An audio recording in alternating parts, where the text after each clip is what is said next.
Bonjour, nous sommes au Centre de formation professionnelle de l'Abitibi en présence de Guillaume Lemieux, qui est propriétaire de la fromagerie From Abitibi, et de monsieur le chef propriétaire de la Rose des Vents, monsieur Jérôme Sauvé, de Rouyn-Noranda. Guillaume, depuis quand tu as la fromagerie? Oui, ça va faire... On s'enligne sur le 6 ans là, présentement cette année. Là. En janvier, ça va faire 6 ans déjà. Ton rêve a débuté il y a 6 ans. Il y a 6 ans. Avec l'achat de? Dans le fond, j'ai acheté l'ancienne fromagerie Dion, qui était à Montbéliard, à peu près à 150 km de chez nous. Puis j'ai ramené ça dans le coin de Colombo, où c'est que j'ai bâti une petite fromagerie, puis dans le fond, aménagé un espace pour les chèvres aussi. Comment tu as d'employés qui travaillent pour toi? J'en ai pas loin de 200. Avec mes petites chèvres, dans le fond, j'ai 200, à peu près 200 chèvres. Puis j'ai aussi mes 200 qui travaillent avec moi, dans le fond, à la fromagerie. Tu as une race spéciale, par exemple, que tu as au niveau des chèvres, là, c'est l'Alpine? L'Alpine, puis Shannon aussi. C'est des races qui donnent un lait un peu moins goûteux. Fait que ça vient convenir avec plus. Beaucoup moins plus acide. de monde, oui, c'est ça. Okay. Ton troupeau, lui, est élevé, il reste tout le temps, l'été, il passe l'été dehors?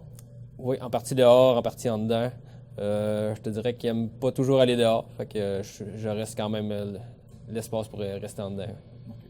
Tes fromages, j'aimerais ça que tu nous parles un peu de tes fromages que tu fais. En gros, j'ai beaucoup de sortes de fromages, dans le fond. J'ai un fromage en grains qui est, dans le fond, nature barbecue, avec lequel je fais un cheddar, dans le fond. Jusqu'à 3 ans, j'en ai, au lait cru, j'en ai dans le fond... tu fais des feta. Un feta, c'est ça. Tu fais des fromages plus moelleux. Oui, fromage à la crème. Fromage à tartiner. Fromage à tartiner encore plus liquide pour mettre sur les toasts. C'est un fromage à griller. Oui, genre d'Orémy. Oui. Beaucoup moins salé. Un fromage qu'on appelle vieilli 3 ans. Le cheddar. Un cheddar vieilli 3 ans. Ton feta, c'est ton gros vendeur? Je te dirais fromage en grain feta aussi. Oui. Bien, merci Jérôme, merci Guillaume pour ta présentation. Merci. Puis, tu es situé à Colombo, ouais. Dans quel rang? Dans le rang 10 de Colombo. 10 de Colombo. Oui. On peut aller te voir directement à la fromagerie. Directement à la fromagerie du lundi au jeudi. Du lundi au jeudi. Oui. Tu fais des marchés publics l'été. Oui, toute la fin de semaine. C'est pour ça qu'on est pas ouvert la fin de semaine. Tes chevreaux, quand ils sont rendus à maturité, tu fais quoi? Oui, c'est ça. On avait une problématique qu'on a, dans le fond, les mâles, ils produisent pas de lait. Fait que faut faire de quoi avec. Fait que j'ai décidé de commencer à faire la saucisse de chevreau. Fait que la saucisse, c'est vraiment quelque chose qui sort beaucoup. Puis j'en vends aussi dans les restaurants, dans le fond, à la découpe, à la pièce.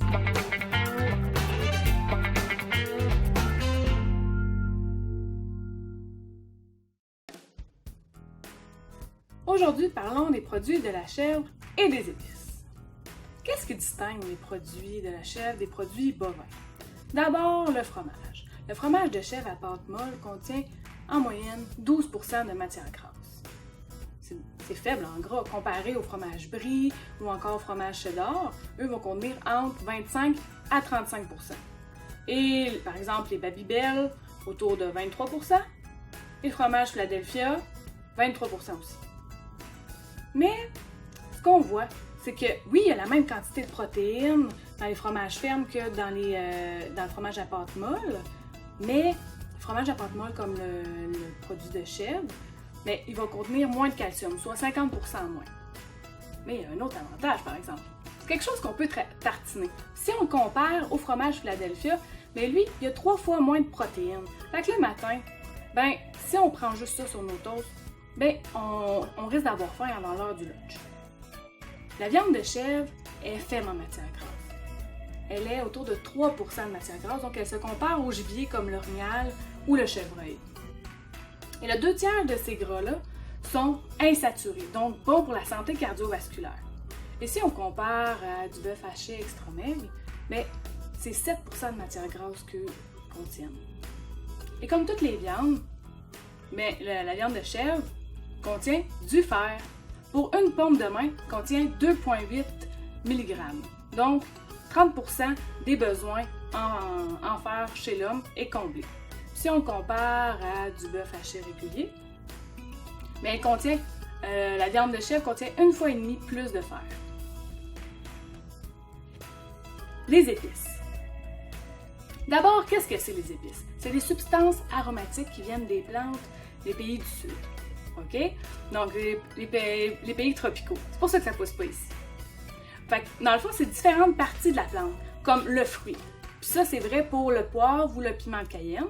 Ça peut provenir aussi de la graine de la plante. Ça, c'est vrai pour le cumin ou la muscade. Ça peut provenir aussi de la racine, comme le gingembre, le curcuma, ou encore de l'écorce. Ça, c'est la cannelle.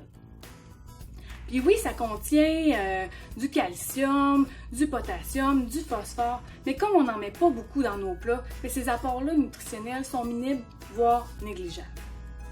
Mais si on veut profiter de tous les aromates, il est conseillé de les acheter entières pour maximiser ces odeurs-là puis ces saveurs-là.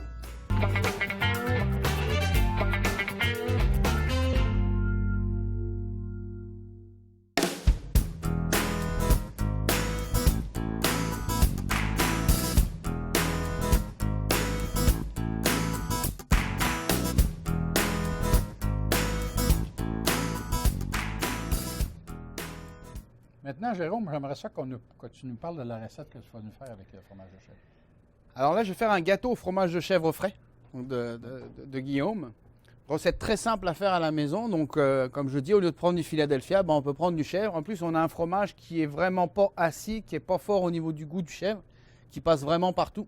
Souvent, les gens, le chèvre, là, on n'aime pas le goût parce qu'on goûte la chèvre. Non, là, c'est pas le cas du tout. C'est vraiment un fromage léger qui passe partout, même pour les enfants. La tartinée, c'est parfait. C'est à cause de la qualité du La lait. qualité, puis comme il le disait tout à l'heure, des chefs qui l'utilisent justement aussi. Donc, on a quelque chose de très, très bien aussi. Donc, en fait, pour cette recette, on va avoir besoin de crème, le fromage, donc le fromage frais, le roulé, à Guillaume, du sucre, feuilles de gélatine. Pour ceux qui n'ont pas de feuilles de gélatine, on va pouvoir prendre de la gelée normale en poudre qu'on va trouver à l'épicerie. On va prendre un peu de framboise, de bleuet, les fruits du moment, justement pour faire un petit coulis. Et puis, on va faire le montage. Donc, ça va être un montage très, très simple. En fait, ce qu'on va faire, c'est qu'on va faire fouetter la crème. On va la monter en crème fouettée. Parfait. Après, je vais mélanger mon sucre et mon fromage de chèvre que je vais mélanger lui aussi. Rajouter ma gélatine que je vais faire tremper un petit peu pour la ramollir, chauffer, incorporer à l'intérieur. Puis, le montage va se faire tout seul. On procède. C'est parti. On va commencer par la gélatine. Donc là, j'ai de l'eau froide. Je vais mettre dedans. En fait, ça va ramollir la gélatine. Tu en as mis combien de feuilles? Donc là, il y a 6 feuilles de gélatine. Donc la recette est disponible aussi. Là, je vais prendre 350 ml de crème. Je vais en garder un tout petit peu en casserole. Ça, en fait, c'est juste pour mettre la gélatine à l'intérieur. Le reste, on le fait fouetter. OK. Là, il est froid, mais c'est pas grave. Ça nuira pas du tout. Du tout. C'est vrai qu'à température ambiante, va monter beaucoup plus vite. Donc là, on va être un peu bouillant, mais ça va se passer.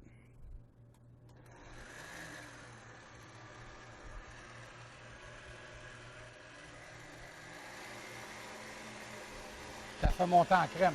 Donc là, il faut vraiment le monter en crème.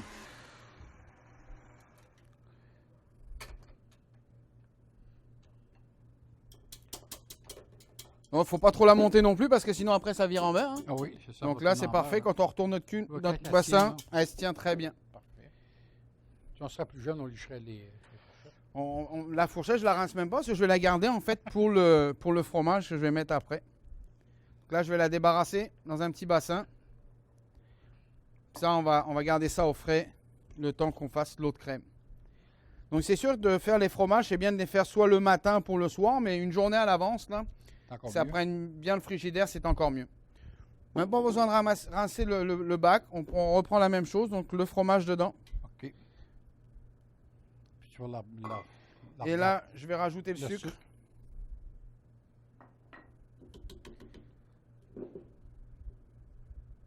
Et après, pour les gens qui veulent aussi, ces cas-là, c'est retirer un petit peu de quantité de crème, puis mettre le goût qu'on veut à l'intérieur. On peut rajouter du sirop d'érable si on veut changer un petit peu le goût à l'intérieur. Donc ça, c'est vraiment une base. Puis après, on peut mettre dedans ce qu'on veut. Du sirop d'érable, de la carminée, donc aux saveurs des gens voulus. Je voudrais l'avoir, OK. Donc on repart sur le même procédé que tout à l'heure. Beaucoup moins monté. Par contre, c'est vraiment juste pour mélanger le sucre et le fromage. Donc là, c'est vraiment tout doucement. Tout doucement, ouais. Voilà, c'est vraiment pour mélanger les deux ensemble. Je veux pas une consistance trop forte. Là, ma gélatine est ramollie. Oui. Donc bien ramolli. Là, on va la mettre dans un petit ramequin, vraiment enlever l'excédent d'eau. Là, tu dois l'introduire Là, je vais la mettre dans la crème que je vais faire chauffer en arrière. avec un peu de crème chaude. Crème chaude, je vais la mettre dedans, verser sur le dessus du chèvre, mélanger un peu, incorporer les deux. Pour les mouler, donc, moi j'ai pris des cercles en métal, Parfait. ceci. Vous pouvez prendre des cercles. Nous, on appelle ça du silpal, c'est ce qu'on met à l'intérieur des cercles. Papier parchemin. À la maison, papier parchemin pour que ça fera la même job au bout du compte. Okay. On peut mettre ça aussi dans un ramequin tout simplement pour le manger à l'intérieur du ramequin. Moi, c'est sûr que dans un cercle, c'est plus au niveau du look C'est après. le look après. C'est la plus ça. présentation que tu vas faire. C'est ça.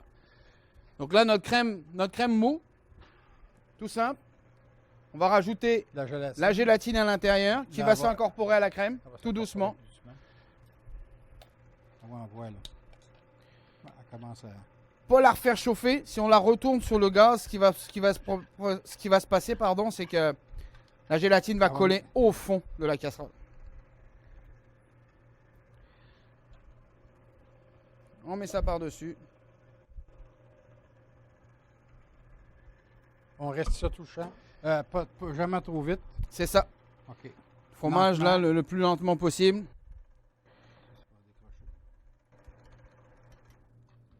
Voilà.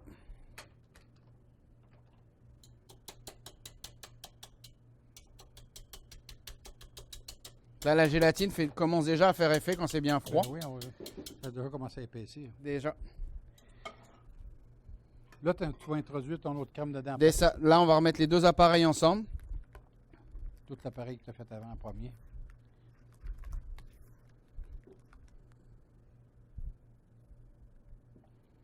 Et là, quand on mélange, c'est pas si compliqué que ça. c'est très très simple. C'est ce que je disais, c'est vraiment simple. Je le dis tout le temps, la cuisine, c'est pas compliqué. La cuisine, c'est pas compliqué du tout. C'est juste prendre le temps de la faire. Prendre le temps de le faire. C'est passion. exactement ça, la passion. Ça fait beaucoup de vaisselle, comme on le dit. Hein, Ah oui, mais ça prend des bons plongeurs. C'est ça. Donc, moi, comme je dis, c'est une très très belle activité. Je vois avec mon petit garçon de 3 ans, là, de faire des gâteaux, de faire des petits desserts. Avec Thomas. C'est ça. Donc, c'est assez facile. Ça prend du temps. Entre amis, moi, je trouve que c'est une activité familiale qui est extraordinaire à faire. Ah oui. Donc, une fois que c'est prêt, donc on le voit là, c'est bien lisse. Ah oui, c'est bien lisse. Pas mélanger trop vite non plus. Non, c'est ça, On a juste à mouler nos petits cercles.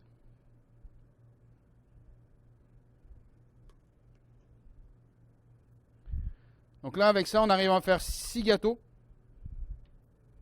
Ça veut l'équivalent en poids, mettons, comment ça pourrait Donc là, on a 350 grammes de fromage frais de chèvre. Oui. On a 350 grammes de crème. J'ai bien dit 350 grammes, de crème. pas 350 millilitres Pas parce 350 que millilitres, là. c'est pas le même Faut poids. faut que ça soit pesé. C'est ça. Parce qu'en pâtisserie, quand on parle de pâtisserie, il faut que ça soit assez juste. Hein? Faut que ce soit pesé. C'est comme là, Faut que ça soit comme pesé. on dit tout le temps, les œufs, là, un œuf fait jamais tout le temps le même poids. Non. Hein, donc, Faut que tu sois capable d'identifier. 100 grammes de blanc d'œuf. Le poids de l'œuf, mettons, si c'est un moyen ou un large ou un Voilà. extra large. Puis après, on peut prendre la cuillère, bien Bien égalisé. égaliser Pour par-dessus. qu'il y ait de poche d'air non plus dedans. Tout à fait. Là, on va pouvoir refinir un petit peu avec l'appareil qu'on a dessus. Et tu t'en prennes avec la cuillère. Puis, Comme ça, on va bien lisser. regarde. Ça, c'est de la cuillère. Merci, Ghislain.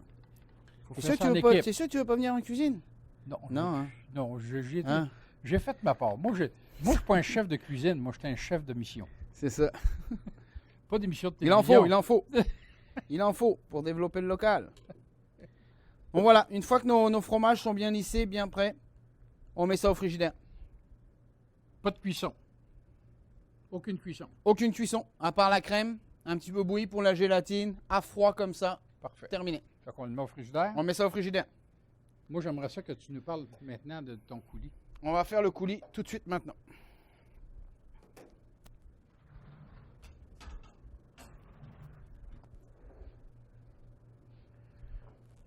Donc coulis de fruits rouges, les fruits, un petit peu de sucre, un tout petit peu de jus de citron, un petit peu d'eau, mais vraiment léger.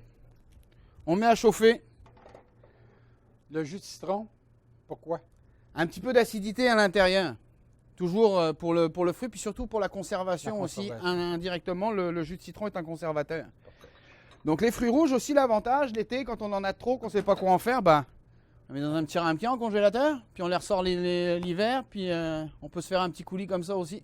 L'avantage, il est là, c'est qu'on n'a pas de perte avec ça. Il faut profiter de la saison des fruits. Comme là, on est dans la période des fruits. Là. Les bleuets sont sortis, les framboises exactement, sont sorties. Les framboises. Moi, je suis allé à la Mélanchie il y a 2 semaines, puis il y en a beaucoup. Il y en a énormément. On a la petite gadelle. La petite gadelle, bah, ça revient parce que c'est des fruits, comme je dis, qui ont été oubliés pendant quelques années, puis qui commencent à revenir. Puis c'est surtout que les gens ne savaient pas trop quoi faire non plus avec. Mais donc, toi, Jérôme, tu es natif de quel endroit? Donc, moi, je suis né en Normandie, donc le nord de la France. Je suis natif de là-bas. Je suis une famille de travaillants, on va dire, parce que mon père est boucher, charcutier, traiteur. Donc en fait, moi j'ai grandi là-dedans depuis. C'est ça. Moi depuis l'âge de 9 ans, je suis là-dedans. Donc mon père a acheté son magasin, j'avais 9 ans. Sa première boucherie, j'avais 9 ans. Donc j'ai commencé avec lui à faire ça. Après, il s'est lancé dans le traiteur 2-3 années après, puis à faire sa charcuterie, à faire ses petits plats puis cuisiner. Donc moi je suis tombé dans la marmite. Astérix est tombé dedans, puis moi aussi, mais pas de la même façon.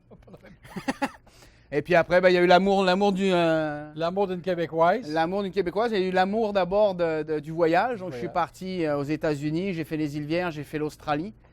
Après, je suis revenu ici au Québec pour la compagnie Fermante.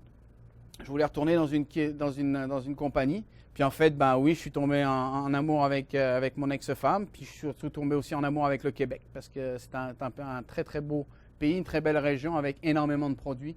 Produits méconnus. Ici en Abitibi, on est impressionné de tout ce qu'on peut trouver dans la forêt. Que ce soit comme herbe, comme pousse, comme champignons. On voit les champignons, on est dans la saison aussi. Là, c'est impressionnant de tout ce que je pourrais appeler produits oubliés. Parce qu'on s'entend que c'est pas vieux ici, ça a 100 ans. Donc il y a 100 ans, maximum 100 ans. Il y a 100 ans, ils prenaient ce qu'il y avait dans le bois. Ils n'avaient pas le choix, il n'y avait pas d'épicerie, donc ils arrivaient à s'en sortir. Donc c'est ça la beauté. La région, tu trouves pas mal tout ce que tu as besoin. Pour cuisiner, tu n'auras pas de misère. C'est surtout que ce qui est intéressant pour nous, qui venons de l'extérieur, c'est d'apprendre à cuisiner avec ce qu'on a autour de nous. Oui. C'est ça le but. Le but de la cuisine, c'est un peu ça. En Australie, j'ai découvert des produits. Ici, j'en ai découvert d'autres. Puis c'est ça le plaisir, c'est de pouvoir utiliser ce qu'on a autour de nous. Comme ça, les gens, eux aussi, peuvent utiliser les mêmes produits qu'ils ont dans leur cours. Il y a tellement de choses, du miel, des choses qu'on voit dans la nature. Des bons éléments. Tout à fait. Quand on parle, si on fait du bon, c'est avec du bon. On part de base, c'est la base, c'est proximité. C'est pas avec de l'ancien qu'on fait du neuf, hein? Ça marche jamais ça. Non, du vieux, c'est pas de neuf avec du vieux. Exactement. Donc là, on arrive, voilà, ça bout. Faut pas trop les cuire non plus. Okay. Juste un petit peu d'eau, pas trop non plus. Puis là, on va le mixer. Juste pour faire la garniture, en fait, le petit coulis dans le fond, sur le dessus. Là, on va processer ça à girafe qu'on appelle. C'est ça, on appelle ça une girafe, un mixeur à main. Excusez le bruit, mais il faut le faire. C'est ça. Donc ça, on peut le faire bien lisse. On peut aussi laisser des petits morceaux à l'intérieur, ce qui peut être intéressant aussi. Je dirais que ce que je vais faire, c'est que je vais le mettre dans un contenant un peu plus petit. Hein? Pour que ça... Ça va éviter qu'on s'en mette un peu partout. On va essayer de travailler en professionnel si on peut. Hein? Donc, voilà.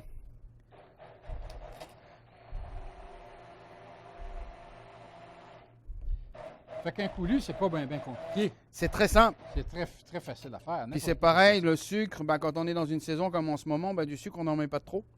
Non, parce que les fruits sont très très bons justement comme ça. Bon.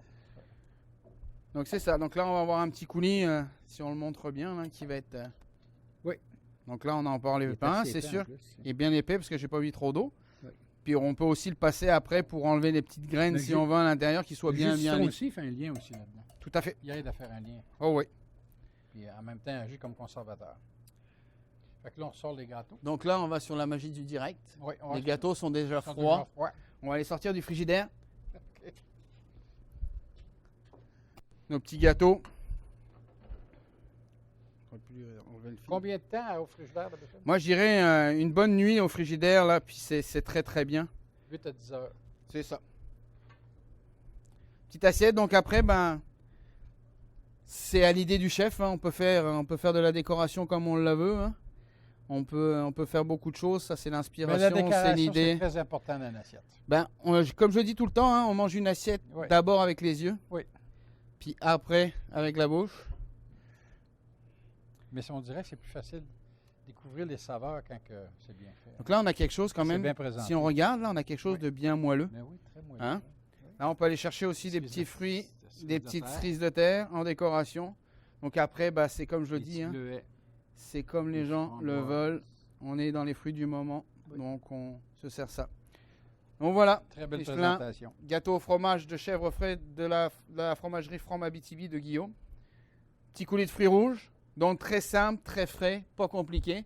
Les gens qui veulent en faire un petit peu plus peuvent les conserver après au congélateur, Ça se, puis les ça se congèle, sans problème. ça se dégèle au frigidaire. Dégel toujours au frigidaire, jamais dégel à l'air Ok. extérieur. Si tu aurais des conseils à donner aux gens quand on parle de pâtisserie, Pâtisserie, ben, nous, on en a plusieurs. C'est sûr que c'est toujours mieux de travailler avec les œufs à température ambiante, la crème à température ambiante, le beurre déjà ramolli aussi un petit peu. Il y a plein de petits facteurs qui changent une recette de tamiser une farine. avoir le choix de la margarine puis du beurre, tu fais Ah, ben moi je prends du beurre. En plus, pour un C'est Normand, normal. c'est sûr que je ne prendrai pas autre chose que du beurre. puis tu C'est fais obligatoire. Un petit peu de Calvados à travers ça. Ah, un petit peu de pomme, de jus de pomme, hein? Pas Fermenté, pas trop fermenté, mais parfaitement bon. Ouais. Mais c'est ça. Après, c'est ça. On peut mettre un coulis, mais on peut y aller avec de la chicoutée, un petit fruit sauvage qu'on va trouver ici. On peut y aller avec bien des choses. La carminée, petit produit des cantons de l'Est, la réduction de jus de pomme jusqu'à caramélisation qui est extraordinaire aussi. Là. Maintenant, j'aimerais ça que tu nous parles un peu de ton restaurant. Je sais que tu as déménagé, tu étais à Évin, maintenant tu es Tout à rentré fait. à Noranda. Noranda, c'est ça. Donc, on a un restaurant qui reste sur le même principe que la Rose des Vents que j'avais à Évin avec mon ex-femme avant. Ce que j'ai fait, c'est que là, j'ai fait un côté bar à vin, ce que j'appelle le cellier, côté cellier, puis côté restaurant fine cuisine. Donc, on va avoir un restaurant de 80 places assises basé sur la Témiscamingue. C'est-à-dire que la décoration du restaurant, c'est moi-même qui l'ai faite. Donc, je suis parti avec le bois. Puis que la BTB a commencé avec le bois, on va avoir un mur 3D qui va être tout en pierre et je finis sur le bar tout en cuivre. Donc je suis vraiment parti sur le concept. Après, sur le milieu du restaurant, on va avoir un gros cellier. Cellier de 650 bouteilles avec tout en façade les bouteilles qui sont sur la carte. On a une carte de 120 références de vin à date. C'est je dirais, le plus gros cellier ici en région.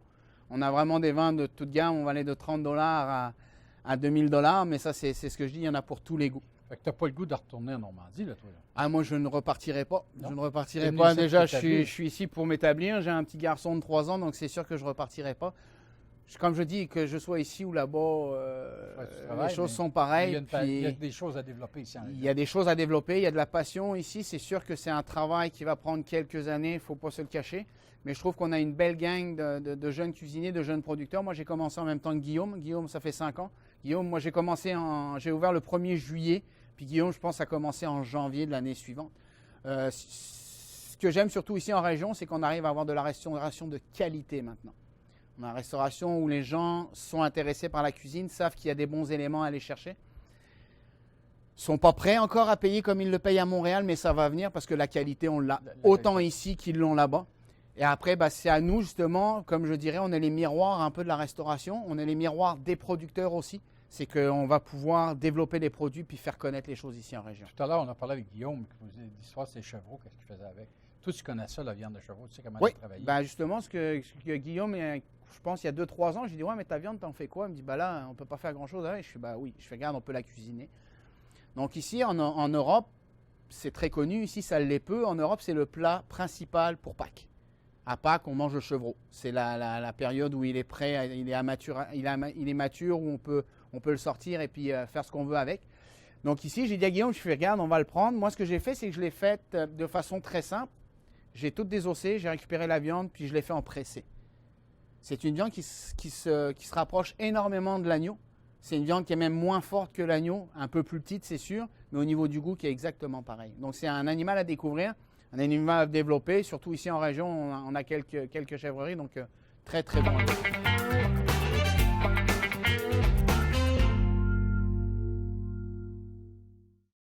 Toi, Thomas, là, c'est qui ton papa? C'est Jérôme. OK. C'est lui qui a fait ça. On y goûte-tu? On y goûte-tu, gâteau? OK. Après ça, on dit à quoi, papa? C'est bon. Toi, Jérôme, ça serait important de cuisiner avec les enfants? C'est comme je disais tout à l'heure, oui, c'est très important parce qu'en même temps, on va leur faire découvrir des choses, mais en même temps, on va leur montrer comment faire les choses. Si on regarde sur la dernière génération, la cuisine s'est perdue. Pourquoi? Parce que les gens prennent plus le temps de cuisiner et ne montrent plus aux enfants comment cuisiner. Puis quand je regarde un petit peu les boîtes à lunch des enfants, c'est souvent un sandwich, c'est souvent, il y a des gens qui font des efforts, c'est très bien. Mais c'est ça, c'est de prendre le temps puis de leur faire découvrir des choses. Moi, j'ai un petit garçon qui a grandi là-dedans, que ce soit avec moi ou avec sa maman. Maintenant, Jérôme, j'aimerais ça que tu nous parles un peu, avec les aromates comme les épices, qu'est-ce qu'on fait avec ça pour lui donner le meilleur goût? C'est le fun, on dit, on achète ça, c'est sec, ta matière sèche. Ben, c'est surtout que nous, en tant que professionnels, c'est sûr qu'on utilise au maximum les produits frais. Mais ce que j'ai remarqué souvent, c'est que les gens vont prendre des épices séchées, vont les mettre comme ça, mais en fait, ils ne vont pas chercher le meilleur de leurs épices. Donc, ça dépend des épices. Là, on en a plusieurs. On va avoir de la coriandre crack, on va avoir du curry. Là, on a des graines de fenouil, graines de sésame et gingembre. Les gens vont souvent faire un curry à la maison. Curry, c'est un épice qui est gras. Donc, ce qu'on veut, c'est aller rechercher le gras à l'intérieur de cette épice. Donc, c'est sûr que si on le prend, on le met dans la crème, il n'aura pas la même saveur, il n'aura pas la même qualité que si, par exemple, on va faire suer un petit oignon avec un peu d'huile, puis on va le mettre à l'intérieur. Il ne faut pas qu'il brûle non plus, parce que sinon, on va avoir un côté. Juste le saisir. Donc là, on va ressortir vraiment ce qu'on appelle le gras du curry. On va vraiment le voir ressortir aussi.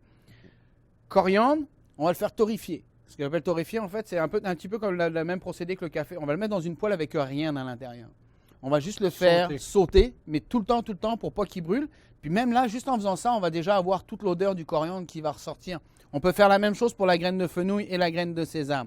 Graine de sésame, moi je dirais un petit peu plus dans l'huile justement, petite huile d'olive. Puis justement, on peut aussi la laisser infuser pour aller chercher un petit côté huile de sésame qu'on peut mettre après sur une salade ou quelque chose de bien simple. Et le gingembre, un petit fond d'eau. Vraiment léger, on le met à l'intérieur juste pour le réhydrater en fait, parce que tous ces épices-là sont des épices séchées. Donc c'est sûr qu'il leur manque leur base de réhydratation, donc il faut aller les réhydrater un petit peu, l'humidité. Donc là, on va aller chercher vraiment le meilleur de l'épice. Parce que souvent, les gens me disent « Ouais, mais ça goûte pas pareil. » Oui, mais ça goûte pas pareil parce que vous ne le travaillez pas de la même façon. Ça se conserve combien de temps? C'est comme tout, ça a une date limite. C'est pas parce que ça fait 1 an qu'il est séché. Moi, je dirais un épice comme ça, là, 1 an grand maximum. Là, et encore 1 an, c'est comme le café, une fois qu'il est ouvert, hein, ça prend l'air. Qu'est-ce qui oxyde le tout? C'est l'air. Les épices de base qu'une personne devrait avoir en premier dans sa cuisine? De base, je dirais de l'ail, du persil. Mais ça, on l'a souvent en frais maintenant dans les épiceries. Le curry. Le gingembre, je dirais que celle qu'il y a ici, puis les graines de moutarde. La graine de moutarde. La graine de moutarde, le poivre, pour faire un steak au poivre, justement, un peu crack à la dernière minute. Puis c'est pareil, mais même le poivre qu'on va cuisiner pour une recette, il faut aussi aller chercher les arômes un petit peu. Il faut aller chercher les meilleurs poivres aussi. Il faut aller chercher aussi les meilleurs poivres, mais il n'y a pas besoin d'aller le chercher loin. Non. On a le poivre des dunes ici en Abitibi qui est formidable. Les gens connaissent ça. Exactement, mais qui va avoir le même résultat que le poivre de Madagascar. Ça, on va retrouver ça chez Jérôme le poivre des dunes, oui, moi je le cuisine. Secret de Catrinette, des petites herbes secret de Catrinette qu'on arrive à trouver aussi dans le bois. Toi, tu utilises du Labrador. Ça, tu vas cueillir, toi, tu cueilles beaucoup. Là. Oui, moi j'ai appris à cueillir avec un biologiste ici en région. Puis je suis le seul certifié terroir et saveur. Terroir et saveur nous demande même nos menus à tous les 3 mois, nous oblige à avoir 65% de notre menu qui est régional ou québécois. Donc oui, je suis le seul ici en région à être parti là-dessus. Vous êtes 3. On est 3, oui, maintenant avec l'Éden rouge. L'Éden rouge puis le Forestel Val-d'Or. Forestel aussi? Yves serait très bien. Parce qu'Yves travaille beaucoup avec les herbes. Ben oui, bien sûr. Tout à fait. Il travaille beaucoup avec les herbes puis des produits de proximité. Et au niveau des produits, donc moi c'est M. Larivière. Avec M. Larivière, oui. M. Larivière, Roger Larivière, donc biologiste, oui. Tout à fait. Donc qui m'a appris, qui m'a montré surtout des produits qu'on a ici en région, qu'on peut utiliser facilement. Quand on va pouvoir rencontrer Jérôme Sauvé, on s'en va à la Rose des Vents, à Rouyn-Noranda. Situé sur je dirais le plus proche de la 8e quart heure, ouvert du mardi au samedi, le soir à partir de 17h, et le midi du mardi au vendredi à partir de 11h30. La grande spécialité? Le foie gras puis le saumon fumé maison.